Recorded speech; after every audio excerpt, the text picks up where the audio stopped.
Breakfast ಅಂದ್ರೆ ನೆನಪಾಗೋದು ಚಿತ್ರಾನ್ನ, tomato Baat, puliyogare. ಈಗ ಡಿಫ್ರೆಂಟಾಗಿ ಟೊಮೆಟೊ ಬಾತ್ ಹೇಗೆ ಮಾಡ್ಕೊಳ್ಳೋದು ಅಂತ ನೋಡ್ಕೊಳ್ಳೋದು. ತುಂಬಾ ಟೇಸ್ಟಿಯಾಗೂ ಇರುತ್ತೆ. ಯಾವುದೇ ಫುಡ್ ಕಲರ್ ಉಪಯೋಗಿಸೋ ಅಂತ ಇಲ್ಲ. ಇಲ್ಲಿ ನಾನು ಮಾಡ್ಕೊಳ್ಳೋ ರೀತಿ ಮಾಡಿಕೊಂಡ್ರೆ, ಇಲ್ಲಿ 6 ರೆಡ್ ಚಿಲ್ಲಿ, ಬೆಳ್ಳುಳ್ಳಿ, ಹಾಗೆ ಒಂದು 4 ಟೊಮೆಟೊ ಕಟ್ ಮಾಡಿ ಇಟ್ಕೊಂಡಿದ್ದೀನಿ. ಇದನ್ನು ಮತ್ತು ಸ್ವಲ್ಪ ರುಚಿ ಎಷ್ಟು ಬೇಕೋ ಅಷ್ಟು ಉಪ್ಪನ್ನ ಸೇರಿಸ್ಕೊಂಡು ಒಂದು 5 ನಿಮಿಷ ಚೆನ್ನಾಗಿ ಬೇಯಿಸ್ಕೊಳ್ಳೋಣ.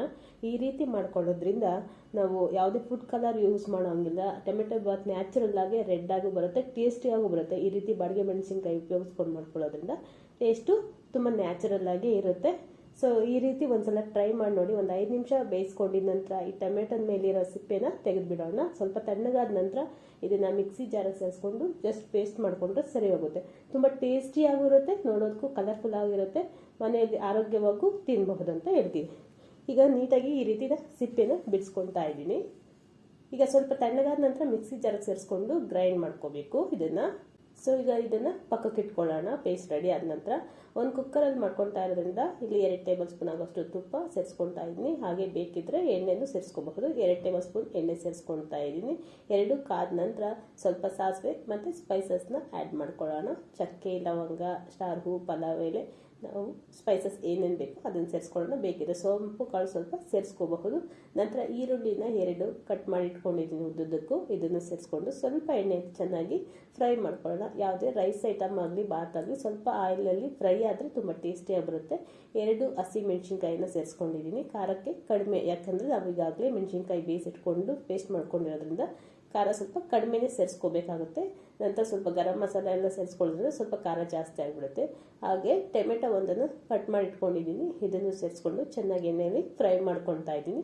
ಸ್ವಲ್ಪ ಫ್ರೈ ಆದರೆ ಸಾಕು. ಈಗ ನಾವು ಮಾಡಿಟ್ಕೊಂಡಿರೋಂಥ ಪೇಸ್ಟ್ ಏನಿದೆ ಈ ಪೇಸ್ಟ್ನ ಸೇರಿಸ್ಕೊಳ್ಳೋಣ. ಇದು ಸ್ವಲ್ಪ ಎಣ್ಣೆಯಲ್ಲಿ ನೀಟಾಗಿ ಒಂದು 2 ನಿಮಿಷ ಬಾಡಿಸ್ಕೊಳ್ಳೋಣ. ತುಂಬಾ ಟೇಸ್ಟಿಯಾಗಿರುತ್ತೆ, ಮನೆಯಲ್ಲಿ ಎಲ್ಲರೂ ಇಷ್ಟಪಟ್ಟು ತಿನ್ನೋ ಅಂಥ ಬ್ರೇಕ್ಫಾಸ್ಟ್ ಆಗಿರುತ್ತೆ. ಸ್ವಲ್ಪ ಫ್ರೈ ಆದ ನಂತರ ಇದಕ್ಕೆ ನಾನು 1/4 ಟೇಬಲ್ ಸ್ಪೂನ್ ಆಗೋಷ್ಟು ಅರಿಶಿನ ಪುಡಿ ಸೇರಿಸ್ಕೊಳ್ತಾ ಇದ್ದೀನಿ. ಹಾಗೆ ಇದಕ್ಕೆ 1/2 ಟೇಬಲ್ ಸ್ಪೂನ್ ಆಗೋಷ್ಟು ಅಚ್ಚಕಾರದ ಪುಡಿ ಸೇರಿಸ್ಕೊಳ್ತಾ ಇದ್ದೀನಿ. ಖಾರಕ್ಕೆ ನೋಡ್ಕೊಂಡು ಸೇರಿಸ್ಕೋಬೇಕಾಗುತ್ತೆ. ಹಾಗೆ ಧನಿಯಾ ಪೌಡರ್ 1 ಟೇಬಲ್ ಸ್ಪೂನ್ ಸೇರಿಸ್ಕೊಳ್ತಾ ಇದ್ದೀನಿ. ನಂತರ garam masala powder 1/2 table spoon ಸೇರಿಸ್ಕೊಂಡು ಚೆನ್ನಾಗಿ ಎಣ್ಣೆಯಲ್ಲಿ ಮಿಕ್ಸ್ ಮಾಡ್ಕೊಳ್ಳೋಣ. ಇಷ್ಟು ಮಸಾಲೆ ಸೇರಿಸ್ಕೊಂಡಿದ ನಂತರ ನಾನು ಇಲ್ಲಿ 2 ಕಪ್ ಆಗೋಷ್ಟು ಅಕ್ಕಿನ ತೊಗೊಂಡಿದ್ದೀನಿ. 2 ಕಪ್ನ ತೊಳೆದಿಟ್ಕೊಂಡಿದ್ದೀನಿ. ಇದನ್ನು ಸೇರಿಸ್ಕೊಳ್ತಾ ಇದ್ದೀನಿ. ನೀಟಾಗಿ ಎಣ್ಣೆಯಲ್ಲಿ ಮಿಕ್ಸ್ ಮಾಡ್ಕೊಳ್ಳೋಣ. ಗ್ರೇವಿ ಎಲ್ಲಿ ಚೆನ್ನಾಗಿ ಮಿಕ್ಸ್ ಆಗಬೇಕು. ಅಥವಾ ಕುಕ್ಕರಲ್ಲೇ ಇಲ್ಲ ಓಪನ್ ಪಾತ್ರೆಯಲ್ಲಾದರೂ ಈ ರೀತಿ ಮಾಡ್ಕೋಬಹುದು, ತುಂಬ ಟೇಸ್ಟಿಯಾಗಿ ಬರುತ್ತೆ. ನೀಟಾಗಿ ಮಿಕ್ಸ್ ಮಾಡ್ಕೊಳ್ಳೋಣ ಒಂದು 2 ರಿಂದ 3 ನಿಮಿಷ. ಆ ಮಸಾಲೆಯಲ್ಲೆಲ್ಲ ಅಕ್ಕಿ ಮಿಕ್ಸ್ ಆದ್ರೇ ಆ ಟೇಸ್ಟು ತುಂಬಾ ಚೆನ್ನಾಗಿ ಬರುತ್ತೆ. ಇಲ್ಲಾಂದರೆ ತಳ ಹಿಡ್ಬಿಡುತ್ತೆ. ನಾವು ಮಸಾಲೆನ ರುಬ್ಬಾಕಿರೋದ್ರಿಂದ ತಳ ಹಿಡಿಯೋ ಚಾನ್ಸಸ್ ಇರುತ್ತೆ. ಸೊ ನೀಟಾಗಿ ಮಿಕ್ಸ್ ಮಾಡ್ಕೋಬೇಕು. ನಂತರ ಇದಕ್ಕೆ 2 ಕಪ್ಗೆ 4 ಕಪ್ ಆಗೋಷ್ಟು ಬಿಸಿ ನೀರನ್ನೇ ಸೇರಿಸ್ಕೊಳ್ತಾ ಇದ್ದೀನಿ.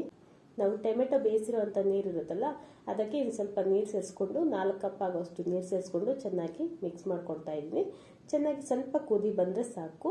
ಕುದಿ ಬಂದ ನಂತರ ಲಿಡ್ ಕ್ಲೋಸ್ ಮಾಡಿ ಒಂದು ವಿಜಿಲ್ ಬೇಯಿಸ್ಕೊಂಡ್ರೆ ಅಂತೂ ಟೇಸ್ಟಿಯಾಗಿರೋವಂಥ ರೈಸು ರೆಡಿ ಆಗುತ್ತೆ. ಈಗ ರುಚಿಗೆ ಎಷ್ಟು ಬೇಕೋ ಅಷ್ಟು ಉಪ್ಪು ಮಾತ್ರ ಸೇರಿಸ್ಕೊಳ್ತಾ ಇದ್ದೀನಿ. ನಾವು ಟೊಮೆಟೊ ಬೇಯಿಸೋ ಉಪ್ಪು ಆ್ಯಡ್ ಮಾಡ್ಕೊಂಡಿದ್ವಿ, ನೋಡಿಕೊಂಡು ಸ್ವಲ್ಪ ಕಡಿಮೆನೇ ಸೇರಿಸ್ಕೋಬೇಕಾಗುತ್ತೆ.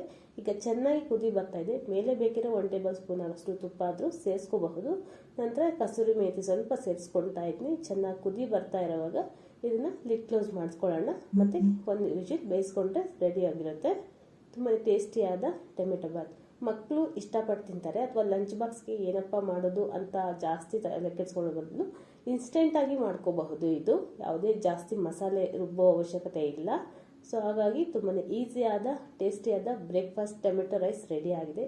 ತುಂಬಾ ಇಷ್ಟ ಆಗುತ್ತೆ ಅಂತ ಅಂದ್ಕೊಂಡಿದ್ದೀನಿ. ಯಾರಿಗೆಲ್ಲ ಇಷ್ಟ ಆಯಿತು ಲೈಕ್ ಮಾಡಿ. ಇದೇ ಮೊದಲನೇ ಬಾರಿ ನನ್ನ ಚಾನಲ್ ನೋಡ್ತಾರೆ, ಇನ್ನಷ್ಟು ಈಸಿ ರೆಸಿಪೀಸ್ಗಾಗಿ ನನ್ನ ಚಾನಲ್ನ ಸಬ್ಸ್ಕ್ರೈಬ್ ಮಾಡ್ಕೊಳ್ಳಿ.